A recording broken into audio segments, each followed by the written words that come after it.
regulation of physical and chemical factors of the internal environment within normal range for the cell to function in optimum conditions. The example of internal environment is tissue fluid and blood plasma. Homeostasis means many things in your body. It means your blood stays within a certain pH level range. It means your blood glucose remains within a certain range, and it also means your internal body temperature stays within a certain range. The condition of our body can change according to its external environment. A hot day can cause our body temperature to increase, while a cold day can cause decrease in our body temperature. Our body have mechanism, that is, the regulation system to counteract the changes and bring back to its normal and optimum range. There are three components in homeostasis.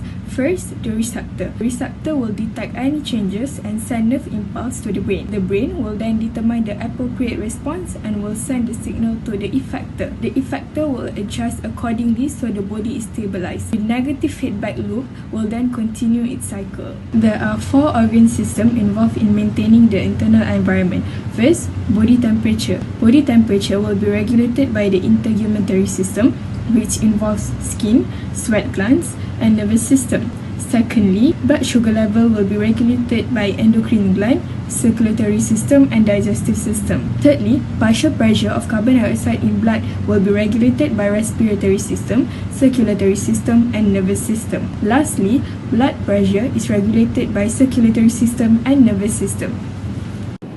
Now, I will explain about regulating the body temperature.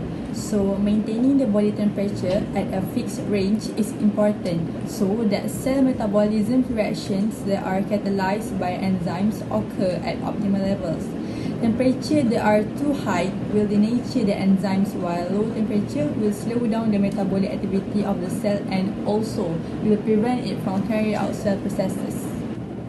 These changes in the body temperature are detected by the thermoreceptors in the skin and the hypothalamus. So, there are two methods of the regulation of body temperature by effectors, which are physical methods and chemical methods. For the physical method, when the temperature increases, the body temperature will rise above the normal range and it will detect by the receptors in hypothalamus and thermoreceptors in the skin. Next, erector muscles. Erector muscles are less stimulated, so they do not constrict. The fine hair will lower towards the skin.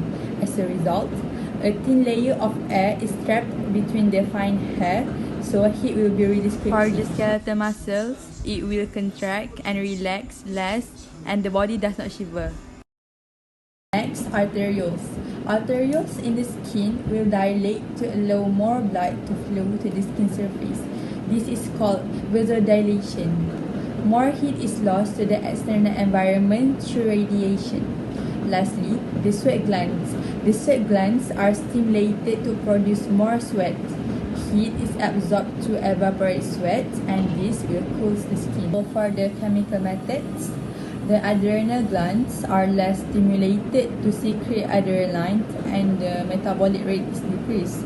Lastly, the thyroid gland is not stimulated and the secretion of thyroxines is reduced. Metabolic rate is decreased and no excess heat is generated.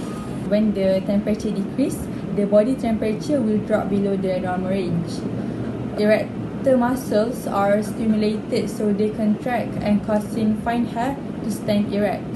A thick layer of air that trapped between the fine hair acts as an insulator that prevents loss of heat from the skin.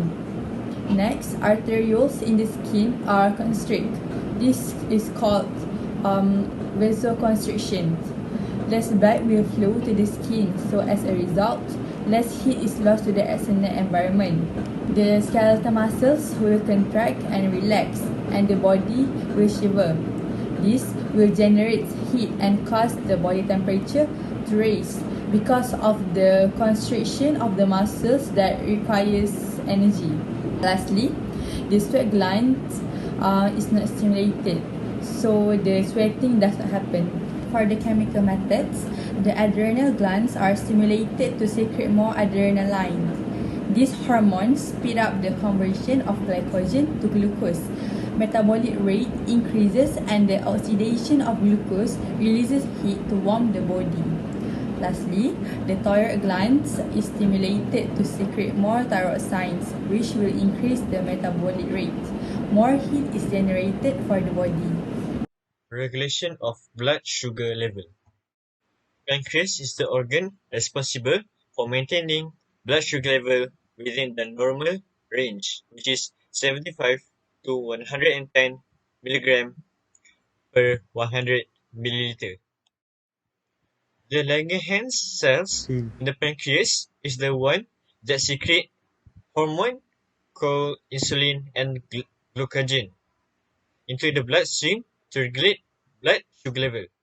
When blood sugar level increase, for example after a meal, beta cells in pancreatic Langerhans cells are stimulated to secrete insulin into the blood. First, insulin will stimulate the muscle cell to use glucose in the process of cell respiration. Secondly, insulin will also stimulate the conversion of excess glucose into glycogen to be stored in the liver and muscle cells. While in the adipose cells, insulin converts excess glucose into fat. And finally, the blood sugar level will return into the normal range. While if a person's blood sugar level drop, for example during fasting, alpha cells in pancreatic Langerhans cells are stimulated to secrete glucagon into the blood. Glucagon will stimulate liver cells to convert glycogen into glucose. Glucagon also promotes the breakdown of fat to release fatty acid that can be metabolized to produce energy. Finally, the blood sugar level will return to the normal range. It's a condition called diabetes mellitus that occurs when a failure in the production, secretion, and intake of insulin by target cells.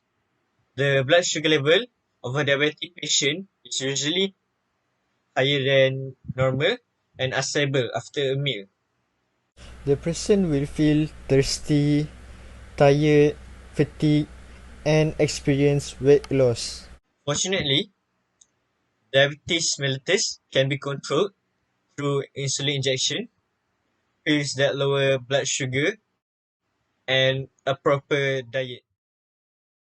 Now I'm going to talk about partial pressure of carbon dioxide. It involves respiration, which is breathing and gaseous exchange. There are two molecules involved in respiration, which is oxygen and carbon dioxide. It is regulated as the homeostatic mechanism that is under the control of negative feedback. When we breathe in, it's about 21% oxygen and a little bit of carbon dioxide, which is only 0.04%. And breathing out, there are about 15% oxygen and only 4% carbon dioxide. Imagine normal carbon dioxide levels in blood. We do some physical activity like running. As we do the said activity, cellular respiration will increase. We will then produce more carbon dioxide because carbon dioxide is a byproduct of cellular respiration. Detector, which is medulla oblongata, will be stimulated and it sends impulses out to the heart. Heart rate will increase, causing it to beat faster. As a result, blood with carbon dioxide is brought more rapidly to the lungs. But this is still not enough. The nerve impulses are sent to breathing musculature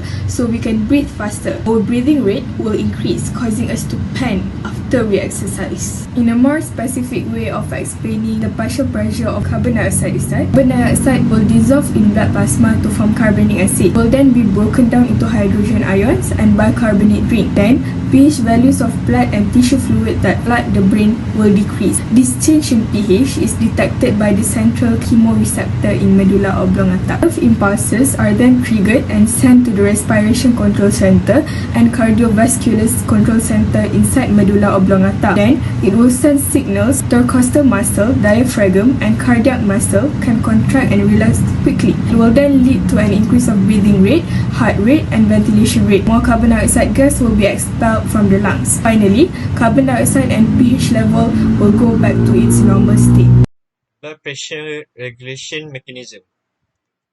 The receptors in blood pressure regulation mechanism is baroreceptor and carotid artery. Baroreceptor, also known as pressure receptor, are located in aortic arc and carotid artery. The carotid artery is the artery in the neck that supplies blood to the head. These receptors detect the pressure of blood flowing through them and continuously send impulses to the cardiovascular control center in medulla oblongata to regulate the blood pressure. There are two processes in blood pressure regulation mechanism, which is vasoconstriction and vasodilation. When a person's blood pressure drops, for example, he got stabbed, a process called vasoconstriction will occur.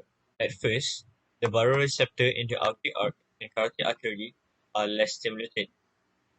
Then, the cardiovascular control center in the medulla oblongata will be less stimulated. After that, arterial vasoconstriction will occur.